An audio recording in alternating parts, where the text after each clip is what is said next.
Ladies and gentlemen, boys and girls, it's Tuesday, March 9th, 2021, and you know what that means. We've all been locked up for a year, but also it's time to get nerdy, y'all. Welcome to episode number 180 of Two Nerds in a Pod, the nerdiest video game podcast in the galaxy.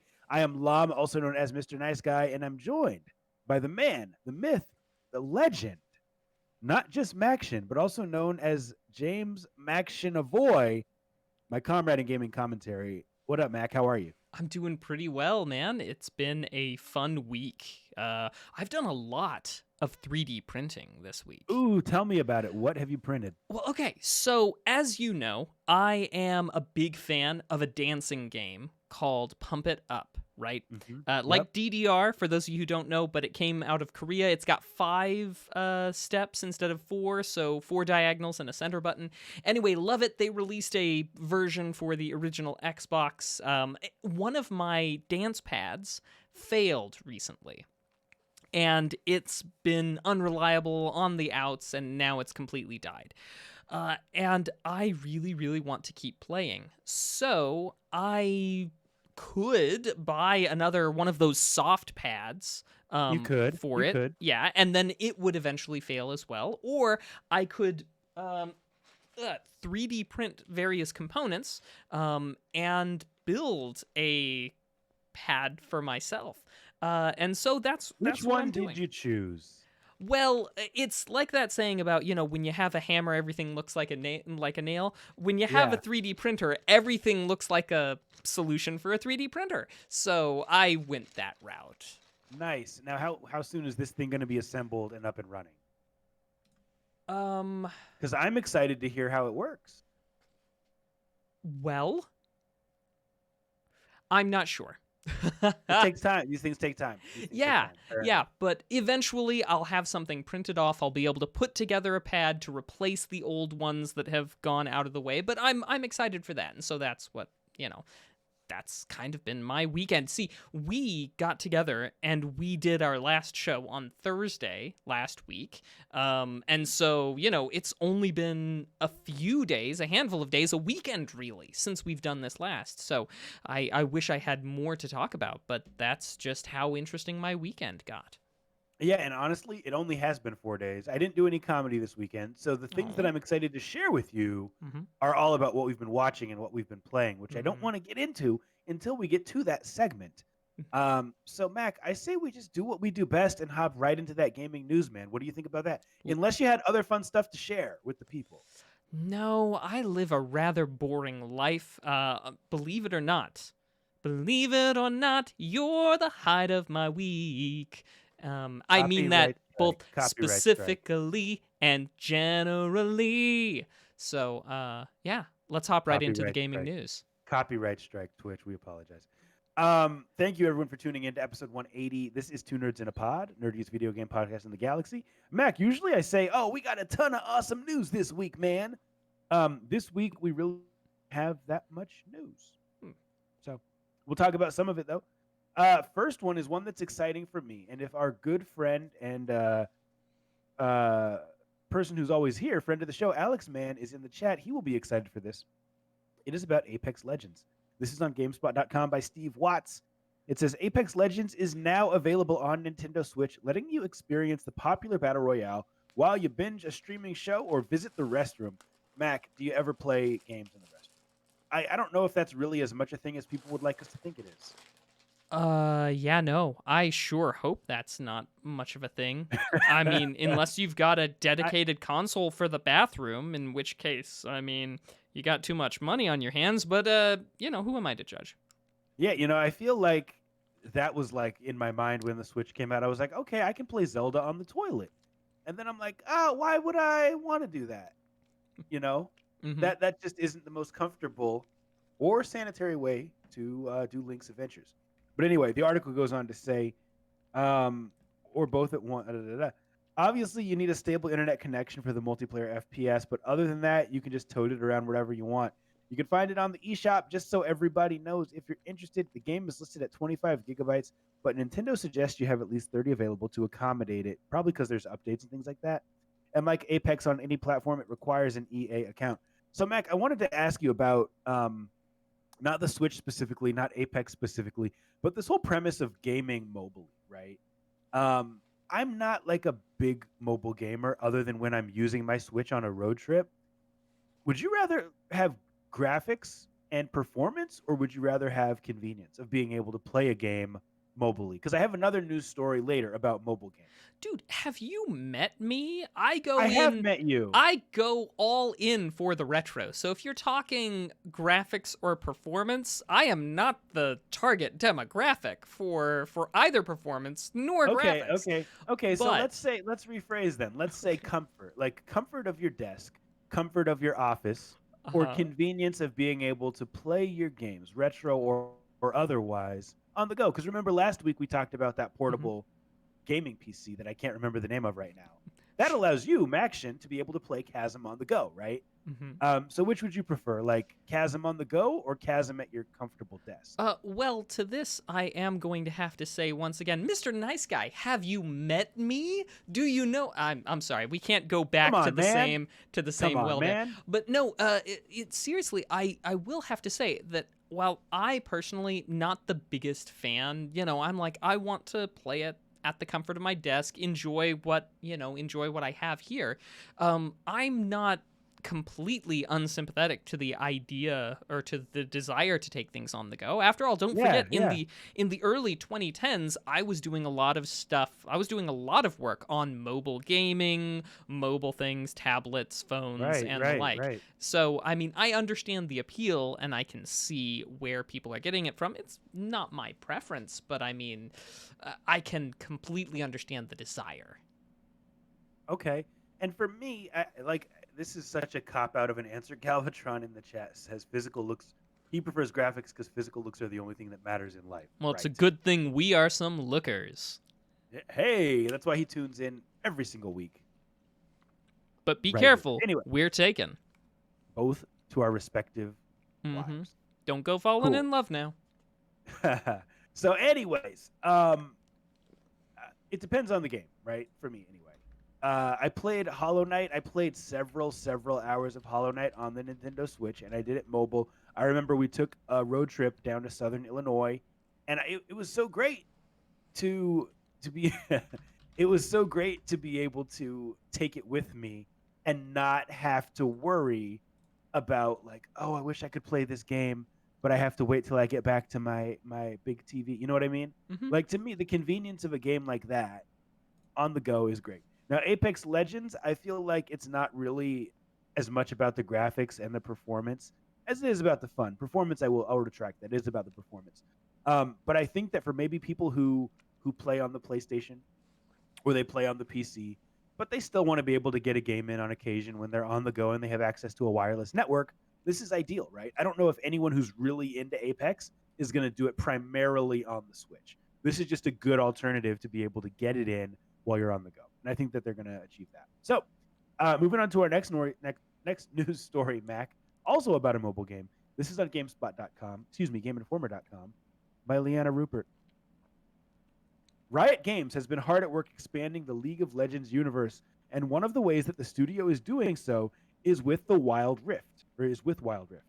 For those interested in seeing what the more portable version of League has to offer, the League of Legends Wild Rift open beta kicks off later this month. The open beta for North America begins on March 29th. All players will have full access to the game on Android and iOS devices. For those who are curious, League of Legends Wild Rift brings all the skill-based matchmaking experience of the MOBA from League and puts it into the palm of a player's hand with this mobile experience. So, Mac, mobile. What games are you playing on mobile? And as we start to see more stuff that comes to mobile, are you going to expand your horizons and start to try out some of these other games made specifically for people like you? But probably not. And I think what this comes back to is a refrain that I beat to death back in, again, the early 2010s. And that is that in general, while I understand that people want to play Fortnite and they want to play Apex Legends and now MOBAs as well on their phones. Now, to be clear, there were definitely MOBAs Yeah, there were like free to play stuff. yeah, free to Right? play stuff and the like. But I have to say that very often games that are not designed from the ground up to be played on a mobile device have big hurdles. And one of the big ones is in the play session, right? The best games on a mobile device are, especially when we're talking the phone, are those games that can be played there's a non-syncratically, I guess. I'm sure there's a term for it. I know there's a term for it, but that don't require, number one, for you to be on at the exact same time as somebody else, and number Right, two, for right. you not to be playing at the exact same time and reacting because of, Because you're what taking kind of turns. connection. Yeah, turns. But Right. well, turns are totally fine because that's something that can be done a little bit out of sync. If I've got a crappy signal out here in the middle of of nowhere and you've got great because you're in the city, turn based is easier or better or nicer in that respect for for stuff like that. But stuff like MOBAs, I mean, I'm sure that the wizardry of those people who are tech savvy and are putting all this together have probably figured out, I don't know, maybe workarounds or the like. Yeah, But yeah. it is one of those things where I think the one thing you can't really get away from is that on a mobile device, people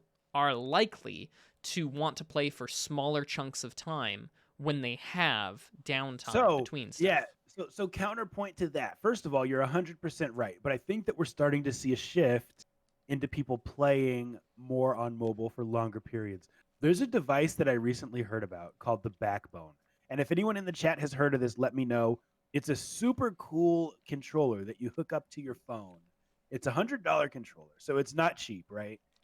For something like that. But it makes your mobile gaming, and this is not an ad, this is not anything sponsored, but it makes your mobile gaming experience just like you're playing on console. A lot of people big in the gaming community have started to purchase this, use it with their iPhone, because right now it only works for iOS, and they're playing PlayStation remotely.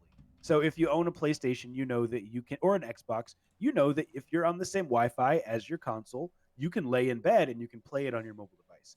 This controller adds the convenience of being able to take literally like Spider-Man Miles Morales or Call of Duty Black Ops Cold War or Assassin's Creed, whatever it is, and play it on your phone with an actual controller. So I think we're going to see that shift eventually. I think that we'll see more people playing longer periods on mobile and more games being designed for phones in the same quality as consoles. So we'll see. Um, Backbone, if you need a sponsor or if you're looking to sponsor something, we'd consider it. Moving on to the next news story, and this is going to be our last one, Mac. Like I said, slow news week. And this is really like an obligatory, hey, if you guys are into Fortnite, just so you know, this is coming up. Um, Now, one question in the chat, real quick. Galvatron said, "Why not connect an Xbox controller via Bluetooth and play Game Pass or PlayStation Remote Play for the cheap?" I want to respond to that. You should Google the Backbone because it literally connects to your phone and makes it more like a Nintendo Switch. So with the Xbox controller or the PlayStation, you could buy that little adapter where you're holding the controller and then your phone is like elevated off.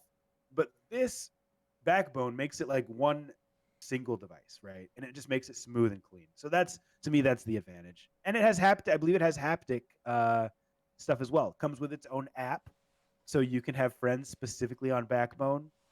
Just super cool. So look it up. Moving on to the last news story. Mac, Fortnite is getting a single player story event.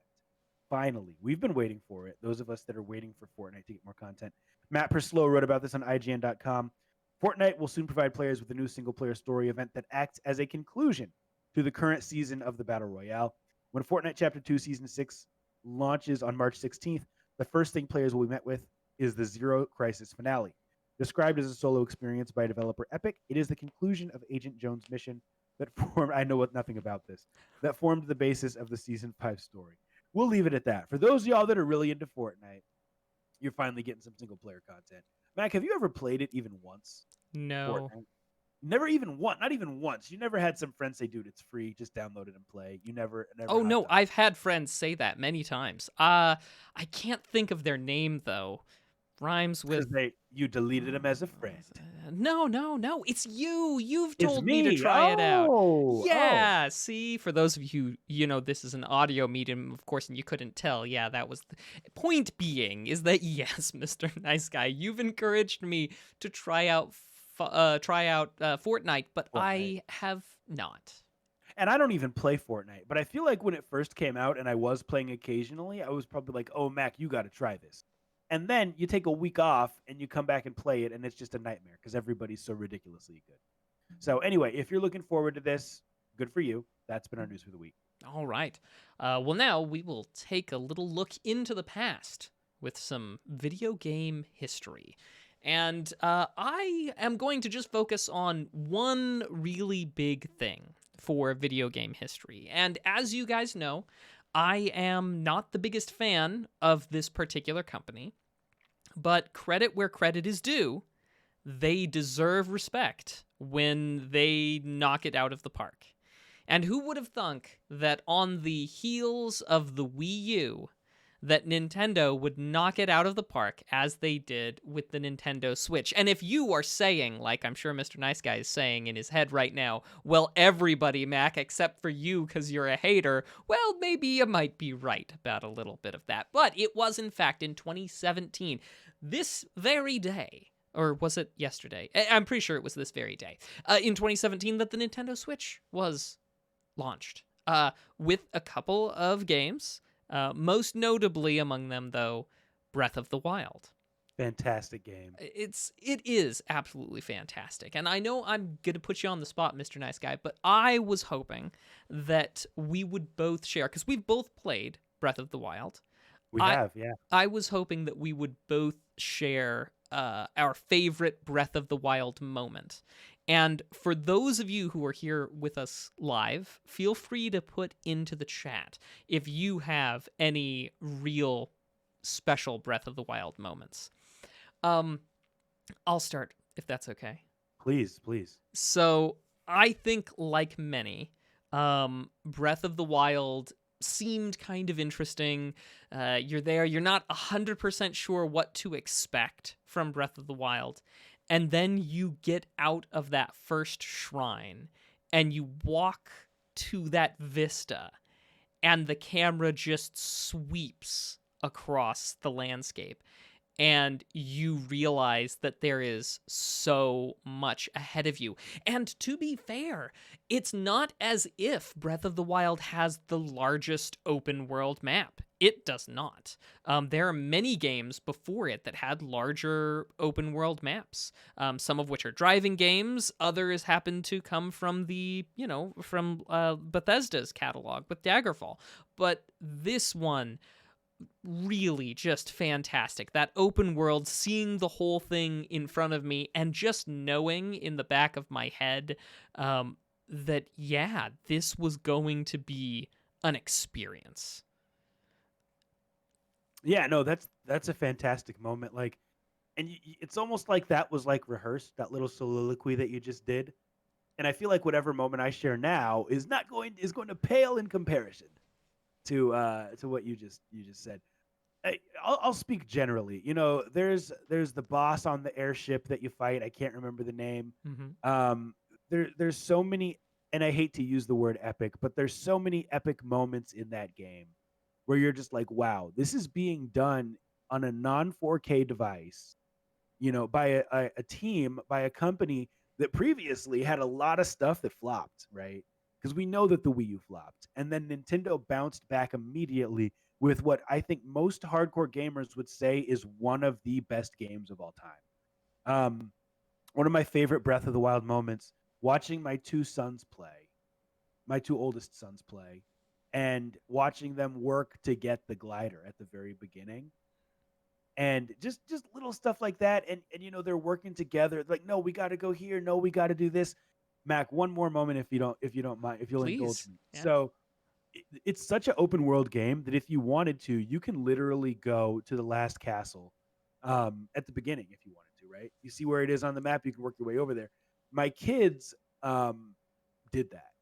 And I remember it was funny as a father because I was like, guys, I don't want to spoil how this is supposed to work, but in my mind, I'm like, you're not supposed to go to the final boss until you've played through everything else. They made it all the way to the castle through strategery and work ethic. They made it like a lot of the way up, and then everything was just like one hit killing them. And so like I was proud of them, but they were like super disappointed. They were like, "Oh, we thought we were going to be able to beat the game in an hour." And I was like, "No, that's not how it works." So, that's a memory for me. So I will chime in with just one more, Yeah. and that would be the first, not the first, it would have been, well, it was one of the first shrines that I found kind of by accident. And I Okay. don't want to give anything away because there's a puzzle involved, but essentially, there was this puzzle, and you're given hints about how to find it. I very much thought that I wasn't going to, in fact, find a shrine, but I thought I was going to find like a treasure chest or something. And finding a shrine just popping out of the ground, where it wasn't before, and just being like, oh my gosh, how much more depth have I missed? How much, how many things have I just walked by without exploring? Man, it definitely was a moment that really turned things on its head for me. Now, I will just put something from Alex Man. He says, not much of a good moment in Breath of the Wild, but it does seem that every time I start playing a new game, I still die in the river of death on the plateau. That was a rough plateau. But anyway, I know that's kind of a short one. There were some other things, but I feel like anything might pale a little bit in comparison to the praise that we heap. And again, even though Breath of the Wild's fantastic, it still hasn't fixed the beef between myself and Nintendo. They know what they did. But They made a lot of awesome games. That's what they did, Matt. but Breath of the Wild is absolutely a member of those awesome games and deserves all the time. If you haven't played it, find a way to play it. At the very least, do what I did. Go spend the holidays with some family and play Breath of the Wild because they've got one. So, Yeah. well, that's just some video game history for you. Awesome. Well, now let's talk about the topic of the week, something relevant in gaming, where we give our opinions on it. Now, Mac, today we're going to revisit a story that we talked about several months ago involving Microsoft and their acquisition of a major studio. This is on GameInformer.com by Leanna Rupert. When Microsoft announced it was acquiring ZeniMax, the parent company of Bethesda, many gamers were worried about what that means for some of their favorite franchises. Now that the acquisition is official, the Xbox company has given players an insight into what this move means for Bethesda games. So, for those who don't know, the acquisition was made official like just yesterday or today. The EU approved the purchase of ZeniMax by Microsoft. So now it's official.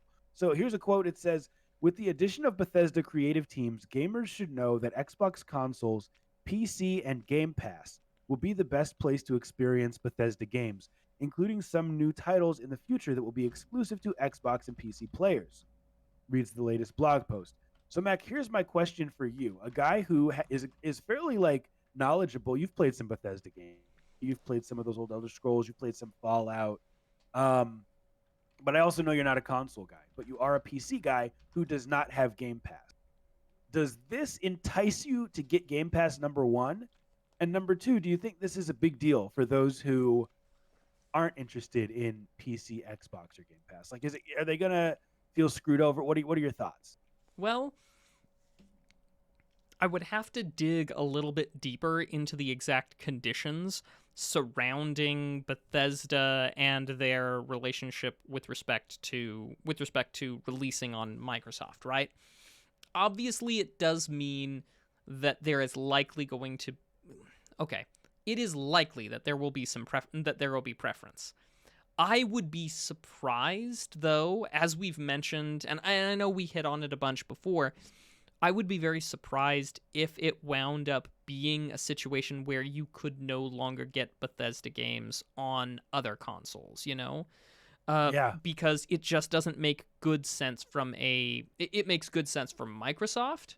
It doesn't make good sense for Bethesda. And now obviously the line is very blurred. But I would have to actually dig into the paperwork or dig into the contracts. Um, I wouldn't be surprised if maybe there were writers in there about, exclusivity or about lack of exclusivity. I just don't know. And there's a lot of stuff that we've learned, you know, from 180 episodes of talking legalese that stuff can turn on a dime, you know, with the phrasing of something. So Yeah. I just have to say that I know that some people are very much spelling doom and gloom with respect to Bethesda's properties and, being able to get them other places. And I just would try to be like wait and see, or let's wait and read first. Now, So I okay, know that so wasn't the question that you asked, but no, that's okay. No, that's a good answer. But here's my other one that you kind of danced around. Would you be open to getting Game Pass if it would allow you to play Elder Scrolls next, right? uh, well, possibly. I do think I would like to go for some of the newer titles in the Elder Scrolls series. However, I'm still working my way through the previous titles. I'm on Morrowind right now. Oh, maybe I should have saved that for later. We'll be talking about that more later. But I'm not there yet. So playing whatever the next installment will be in however many years it'll be before it comes out isn't really part of my decision-making process at this moment in time. Okay, fair enough. So it would be dumb for Microsoft to buy ZeniMax, right, which includes Bethesda, and not somehow benefit from it, right? Making it exclusive to their console, because that was one of the biggest hits against the Xbox One, is that there simply were not enough exclusives. You had Halo, you had Gears of War, you had some other stuff, Forza. But for the most part, they didn't have, Ratchet and Clank, The Last of Us, Uncharted, all of these games, God of War, um, that Sony had that made people want to buy consoles. And so I still stand by the fact that I think Microsoft is going to make these games timed exclusive. Like, it makes sense to make it a console seller, but it also makes sense to say, hey, now it's been 3 years or 2 years or a year and a half, whatever. Now we're going to let it be on PlayStation as well, because the PlayStation 5 is a behemoth, right? It's I don't know the numbers, but I guarantee it's outselling the Xbox right now. And they're going to want to profit from that, right? Um, think back to, for those in the chat, think back to Mass Effect 2. Originally, that game, I believe it was Mass Effect 2, was exclusive to, was it Xbox or PlayStation? It was exclusive to Xbox, but then eventually it made its way to PlayStation. So these things that are exclusive are not always going to be just on the one console. After a while, they'll make it elsewhere so people can make it. I think we have some comments in the chat, Mac. Anything we should check out? I'm Well, scanning. Galvatron has some strong feelings.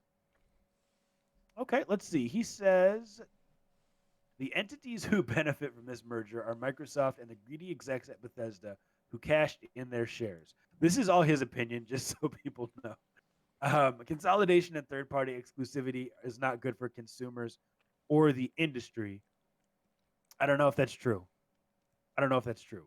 And technically, are they a third party now that they're owned by Microsoft? Like, it's not Microsoft Studios, so technically you're right. But I also think that it's not the same third party in the way that it used to be now that Microsoft owns them. He goes on to say Bethesda and future acquisitions are Microsoft's ploy to push Game Pass. That's true. And that's good business to me. And eventually leave the high cost, low margin console hardware business for the low cost recurring revenue licensing business of selling subscriptions to customers and licensing the platform hardware to manufacturers. He also said earlier, and we were going to talk about this, that Microsoft announced more Bethesda games are coming to Game Pass by the end of the week. And I'm excited to see what those are. Now, I'll just throw out Martin Luther Bling has interjected that seeing how Microsoft treated Minecraft, that he feels better about this than if PlayStation or Nintendo had acquired ZeniMax. Yeah, good point. And yeah, it does seem like for the most part, Microsoft's treatment of Minecraft has been very positive.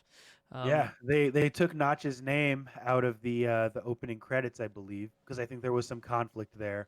But other than that, they've pretty much allowed it to exist other places. The game. Hmm. Yeah. Yeah, and it seems like they've done pretty well by by the spirit of the game as well. So, yeah, it's Yeah. some cautious optimism. Yeah. Well, cool. For sake of time, we're going to move on, but that has been our topic of the week. All right, well, now we turn to a crowdfunding project that's trying to get off of the ground. And Mr. Nice Guy, this is a rough one for me. For Oh, starters, I just have to say that if you're a fan of TTRPGs, you can still get in on Dungeon Alchemist. We talked about this a couple episodes ago. It still has okay. about a day or so left to go. That's the one where it's like, it'll design the thing for you based on AI, grid based, that sort of thing. Good, Yeah. Yeah. decent stuff. But we've got two Kickstarters to talk about. And I think if we've got enough time, maybe I'll try and hit them both quickly as a double feature. Let's do it. Let's do it. So the first one is going to be, I'm going to post a link in the chat and you guys can take a peek. It's a little bit different, and hopefully I can explain what's different about it and why we're mentioning it. It is an NES style game, playable for the NES, as long as your thing supports Mapper 30. $10 buy-in. It's already well exceeded its funding. It has no playable demo, and it's, it seems like your run-of-the-mill NES adventure style game. And you might be thinking, Mr. Nice Guy, I'm sure you're thinking, why are we even talking about this? Because Mac, you're just gonna kick it, and all of the effort that Mr. Paul Dally here has put into this will all be for naught because it doesn't have a playable demo. Well, that's because this game was made with the NES maker, which we looked at and some of us backed way back in episode 53, which means we are now seeing Kickstarter grandchildren, Mr. Nice Guy. Okay. Okay. I like this. So, I am not especially into this one, but I thought it would be a disservice not to mention that that items that we had backed, that we had brought up during Kick or Kickstart, have directly led to the creation of new stuff through the software that we helped fund. So now on to the real one that I wanted to get people's opinion on. This one is a little something called Little Nemo and the Nightmare Fiends. And if you're thinking, hey, Little Nemo, I remember an NES game surrounding Little Nemo, this certainly has a similar but different feel. For starters, these guys are looking for $70,000, a very reasonable amount here to bring this game to life for Steam, so PC, and Switch. Yes. This game's being put together by Chris Totten, who's done a few Kickstarters in the past. You can see some of the promotional artwork and even take a look at some of his other things. It very much so opts for more of a hand-drawn sort of style, with 4 different characters that you can play. It's billed as a non-linear, side-scrolling type of game, and that at any point in time, you can swap in between the different characters. If you like the look of it, your ticket to Slumberland is a mere $20 for a digital copy of the game, presumably to be released in about October, probably more like, probably somewhere a little bit later there, really, of Q4 2022. So you're looking at a year and 3/4 in order to get to this game. Again, 4 characters. They're all sort of structured a little bit differently. Hand-drawn art style. What we've seen so far of the game, or at least what we see in the demonstrations there, look really nice. They're going for, I believe, 9 different areas. And yeah, a few bosses. For the most part, they're pulling a lot of the assets and a lot of the ideas from the Little Nemo cartoon strips, or what am I thinking? Comic strips. That's what I'm thinking. Yep, Yeah. yep. Pulling it from the comic strips. And Yeah, so there's a little bit that they have here going for the stretch goals, added bosses, new levels, so on and so forth as time goes on. A very some pretty big I'm not going to say exciting stretch goals, but ambitious. That's the word I'm looking for. Some very ambitious stretch goals up at around, say, the $350,000 mark and the like. But yeah, Mr. Nice Guy, how does Little Nemo and the Nightmare Fiends strike you? It looks good. I wonder if they're going to come up with copyright issues because I mean, it's pretty clear where they drew their inspiration in the Mm-hmm. title and in some of the art. Mm-hmm.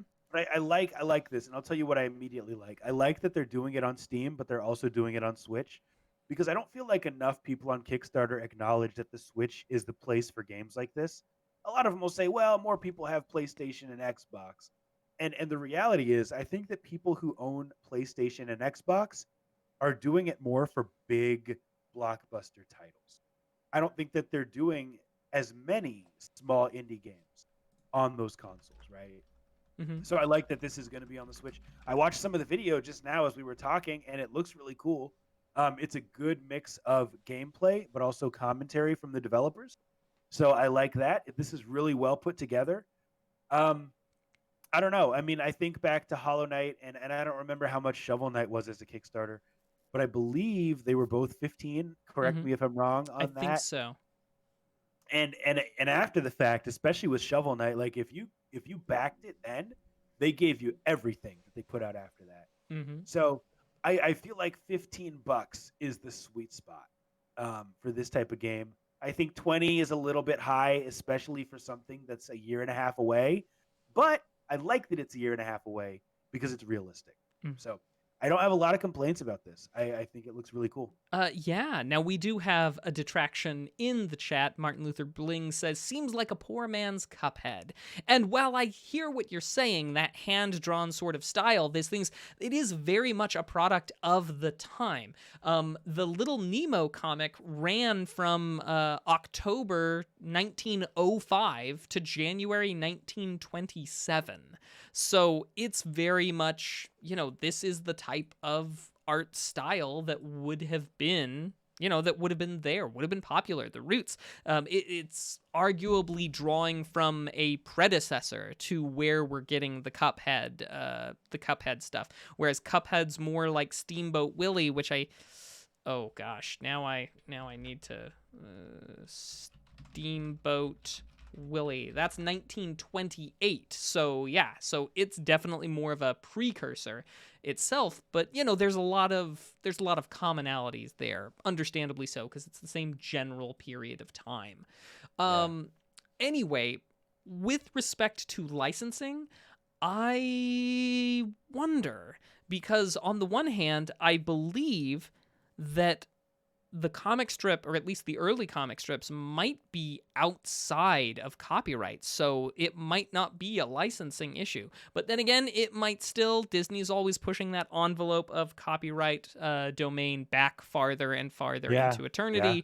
So I haven't checked lately what it's at. But yeah, one could hope that he's able to secure that, because it would be a darn shame to have a Kickstarter, to have a great game ready to go, to have all this time and effort and energy input and instilled into this, only to have it get hung up in licensing. So here's to hoping. But nonetheless, Can I just say, yeah. let's stop. And when I say let's, I mean people on And should we Kickstarter. collaborate and listen as well? Stop, collaborate, and listen. Stop using Discords as a reward for Kickstarters. Like, just make the Discord open to everybody. You know what I mean? Mm-hmm. Because guess what? That's great promotion for your game. Having a Discord, let everyone in there to chat and ask questions and have access to you as a developer.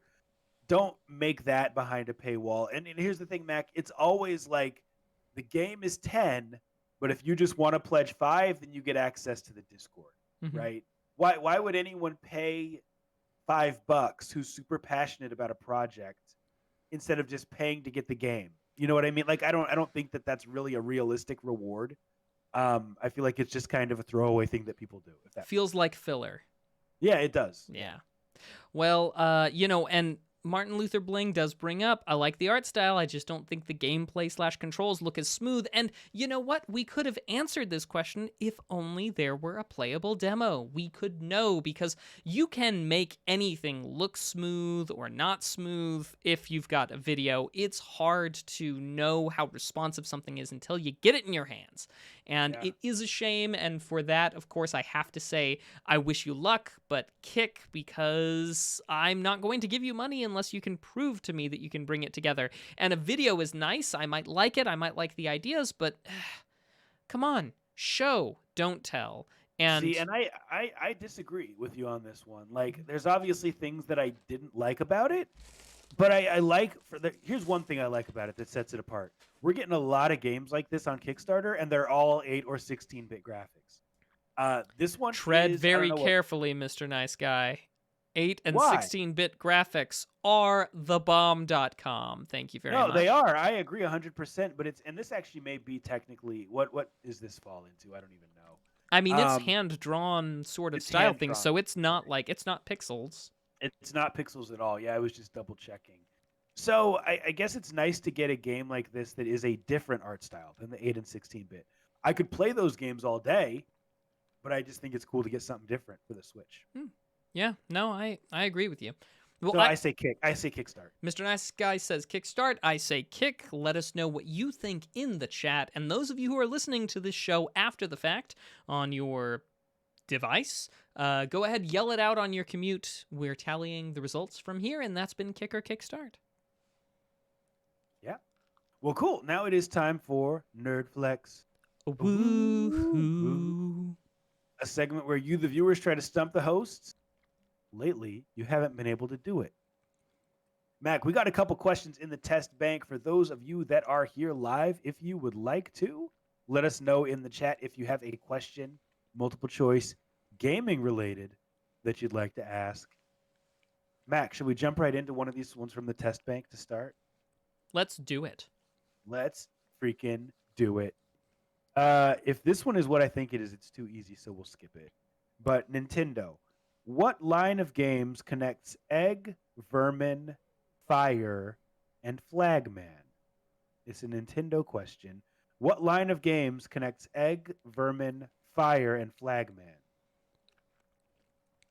At first, I was thinking, just because it sounded like Mega Man bosses, and I thought you were going to be like, that's Mega Man. But if that's not the case, we will do this question. No, it's... Egg, Vermin, Fire, and Flagman.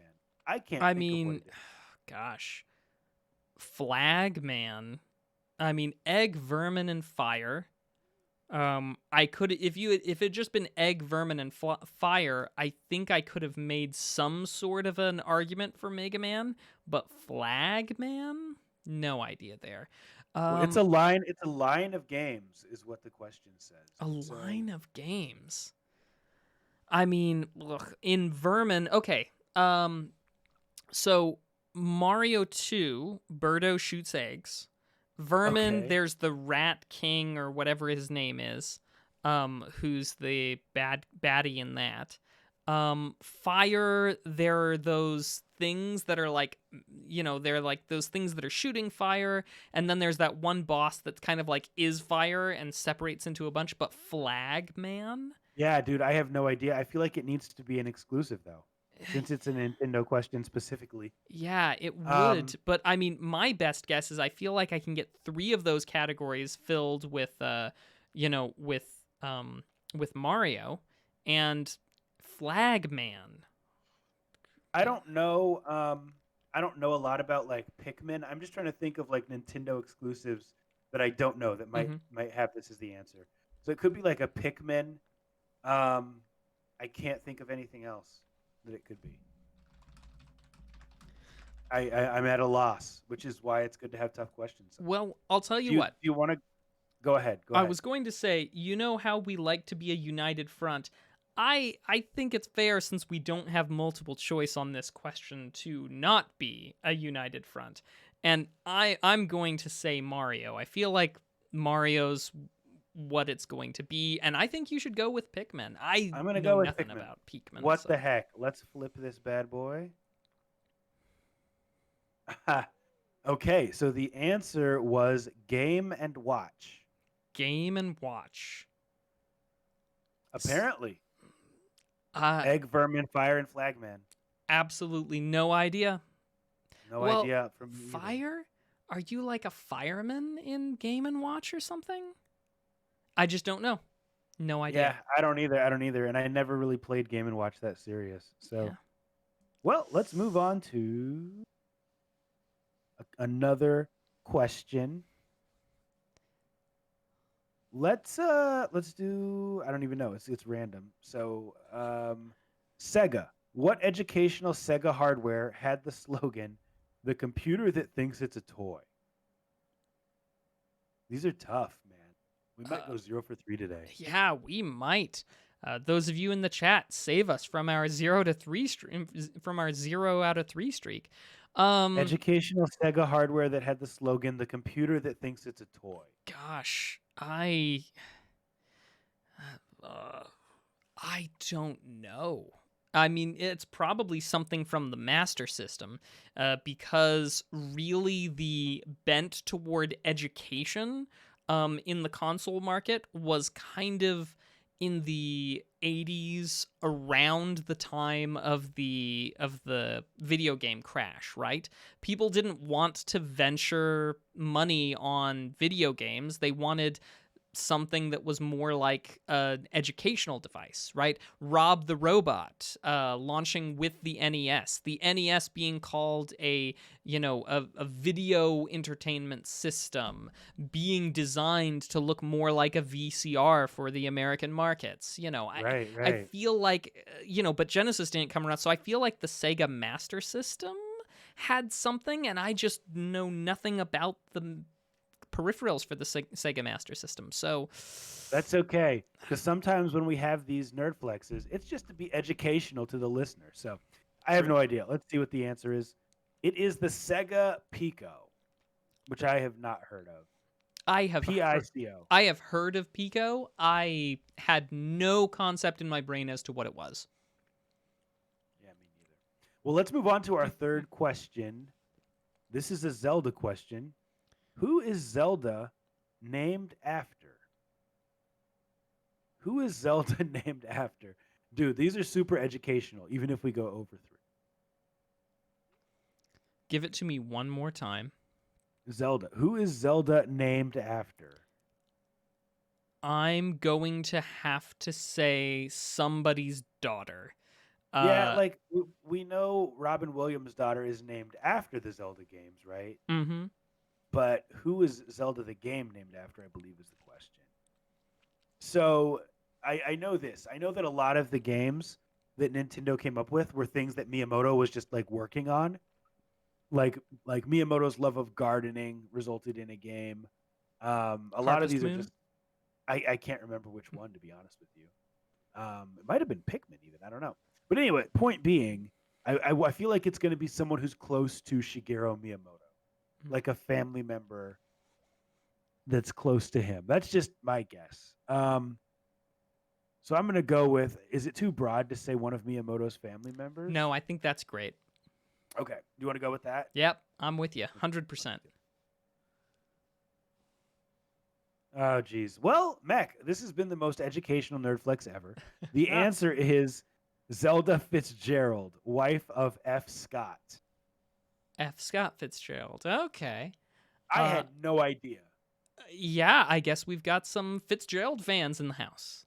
Okay. Well, shout out to Nintendo for giving us a couple tough questions today, and Mhm. Sega as well. And that has been Nerdflex. All right. Well, now we like to talk a little bit of legalese. So, as time goes on, it seems in our more internet connected world, the law keeps sticking its grubby little fingers in our video games. And this is hopefully a segment to help us kind of parse and figure out what on earth is going on. I'm not a lawyer, I just play one on this podcast. And we've had some interesting developments on the loot boxes situation with Yeah, respect to yeah. Fortnite. So you may or may not know that there was a lawsuit about loot boxes in Fortnite. We covered that in Legalese probably back around 110 or so episode. But that has recently been settled, and I'm gonna make a little quote here. Quote, the lawsuit alleges that Epic Games violated state consumer protection laws, prevented minors from exercising their contractual disaffirmation rights, and negligently misrepresented the value of its in-game items in connection with its Fortnite and Rocket League video games. That is from the official statement from Epic. They have settled this case out of court. And because they have settled this case, anyone who bought the two different sets of loot boxes, one or both, back in 2015, is going to be getting $10 of Fortnite money. That's 1,000 virtual bucks, 1,000 V-bucks. How generous of them. Whoa, crazy. And since they already know who those people are, obviously they're going to have a record in their system of, if your account was one of the ones that bought one of these loot boxes back in 2015. Since they know who you are, you just log in to your account and bam, it'll be there. However, there is an option to get actual money from the settlement of this class action lawsuit. Ooh, a whole $10? Well, it could be more. But in order to get that actual money, as per the settlement agreements, you need to submit a claim for this, and by submitting the claim, you are being like, no, I don't want the $10 in Fortnite money. I don't want the 1,000 V-bucks. And then you have to delete your account.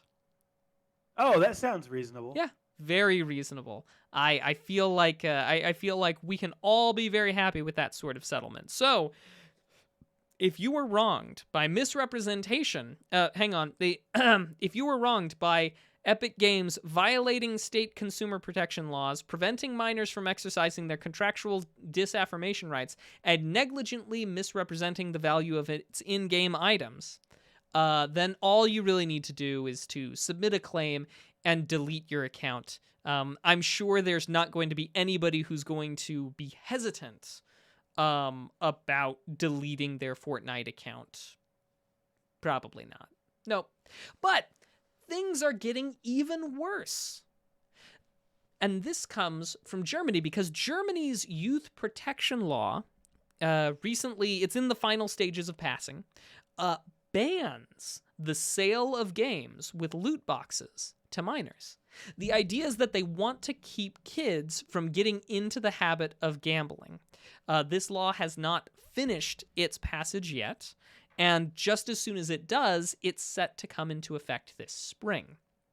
Obviously, you can go back and listen to previous episodes where we've talked a bit back and forth about our opinions on this, and this segment isn't so much to be about opinions, even though I very often do make it about that, my bad, but mostly about the general legal landscape. And it appears as though people, for a lot of companies, are sort of abandoning ship with respect to loot boxes. So much so that even recently I was reading earnings statements from a few of the different companies for reasons which I will not go into right here, but are very useful, reading those early earnings statements, they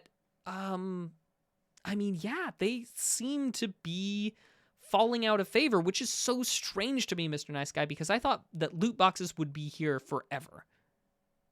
I don't know, man. I feel like the odds within the loot boxes are bad enough that eventually people were seeing, hey, this is not a good idea. Now, like you said, the whole point of the new German law or laws in Germany is to stop people from getting in that habit of gambling. So once again, you'd think that people would stop going to Vegas, right? Since the odds are bad. Clearly that didn't happen. You think it would happen with loot boxes? That didn't happen either. So I don't know, man. I see the point of loot boxes, but I also see the detriment. True, but I mean, Galvatron points out loot boxes are here to stay. They're way too lucrative for the industry to stop the tide. And I hear what you're saying, but again, like I want to say it might have been Capcom who was very much doing going to, we're not going to do loot boxes. A good chunk of the sales, oh gosh, they're not coming to mind right now, but at the very least, Doom made a lot more money, not based on microtransactions and the like, than several of the others. I mean, we'd have to really drill down and go for it, but I am surprised because this just feels like the wind might be turning, if nothing else, than on the legislative side. But still, feels like something's been changing. Yeah, Bling brings up a valid point too. Lots of games have had success just selling the skins. So rather than doing loot boxes, just saying, hey, rather than gambling, $100 away, just pay for this if you want it, right? I know Yeah. Counter-Strike does that, so it works. Yeah. Well, here's to hoping that if you did like loot boxes, that may the odds be ever in your favor, and that if you did not Tons. like loot boxes, that maybe they're headed away. But that's just been some legalese for you. Cool. Thank you for everybody who tuned in today for episode 180 of Two Nerds in a Pod. Before we go, we have one last segment we like to do called What We've Been Watching and What We've Been Playing, where we talk about just that, the cool nerdy stuff we've been into on Xbox, PlayStation, PC, mobile, and Switch, and other places. Stuff we've been watching on Netflix, HBO Max, Hulu, YouTube, Twitch, and all other services. If you're here live, you have a job to do. Let us know in the chat what cool nerdy stuff you are watching, because we're always looking for recommendations. Mac, how about you, man? What you into this week? Man, so I've been playing a little bit of Morrowind, of course, playing a little bit of Chasm, and I've also been, even though it's not playing, I've been doing a lot of tinkering with 3D models and such, of course, to go along with the 3D printing that I've been doing lately. So I guess that's kind of what I've been playing, especially if that counts. Morrowind modded or unmodded? Just straight up unmodded on vanilla? unmodded on my original Xbox. It's the Nice, way I nice. first experienced it, and it's kind of the way I always want to experience it. I just such fond feelings. Though to be clear, with the S controller, not with the Duke. Unfortunately, the Duke's just too big for my hands. Gotcha. So yeah, as for what I've been watching, the missus and I have been watching kind of the same stuff as usual. There's a lot of comfort to be found in series that you already have seen before, and we could all use more comfort. But I have been going outside of my comfort zone and watching The Repair Shop. It's on Netflix, and it's the BBC thing. And into the repair BBC. shop today comes a well-loved teddy bear for our conservator Kirsten. Anyway, it's about this shop where people bring their antiques, things that they love, and get them repaired by legit experts in the field. There's some things I really like about the show. There's some things that I don't so much appreciate about the show. Like, they're always asking the same questions. Like, they'll be like, oh, tell us about this piece, and they'll be like, well, it's the only connection I have to my grandfather, who died in the war. And it's just like, okay. And then they always follow it up with, so what would it mean to you to have this repaired? And for some of them it's fine, but for others, I'm sure the customer is just like, well, I mean, like, it's my only connection to my grandfather, so it'd be nice to have that again. But they always ask that question, and it seems so odd. You'll have to watch it to tell me, but it's very relaxing. Nice. Well, as far as what I have been watching, I've been watching some WandaVision. What movies did I watch this weekend? I think Tom and Jerry was 2 weekends ago. Oh man, I can't even remember, Mac. WandaVision, watched some Beat Bobby Flay. I like cooking shows, man. I like to barbecue. I like to grill. So we've been watching some of that. And that's all I can think of right now. As far as what I've been playing, I did finally finish Ghost of Tsushima, which just a phenomenal ending to a game. I will not spoil it, but I mean, there's a reason why Sony released that at the end of the PS4 life cycle, and I'm excited for us to see a sequel, hopefully, on the PlayStation 5 at some point. Now I need to dive into the multiplayer, the co-op, and all that with our good friend Spenis. But other stuff I've been playing, did a little bit of VR, did some Pavlov and some big screen. I did pick up a new game as well, because I feel like I always need to be playing one single-player game at a time. I was debating if I wanted to do Final Fantasy VII Remake on PS Plus decided not to, so I picked up this bad boy. I'm playing some Assassin's Creed Valhalla, and I'm really enjoying it. I have not played Assassin's Creed, Mac, since Assassin's Creed Revelations, which was like 2011. So I'm really excited to get back in, and I'm having fun so far. Those are the highlights for me. What are people into in the chat? Well, I do have to say I did finish off WandaVision, so I'm there with you on that. Now, Nice, I'll nice. take what people are watching. Alex Man is watching multiple streamers. Uncle Ruckus is watching The Sopranos, Coming to America. That's the sequel with the number 2, and Deepwater Horizon. Galvatron is watching. He finished off WandaVision. Tom and Jerry, Superman and Lois, which is apparently surprisingly good, and Game of Thrones on 4K, and Metzgirl is watching Hamilton, WandaVision, The Good Place, and Stargate SG-1, and What We Do in the Shadows, the TV series, a worthy successor to the film.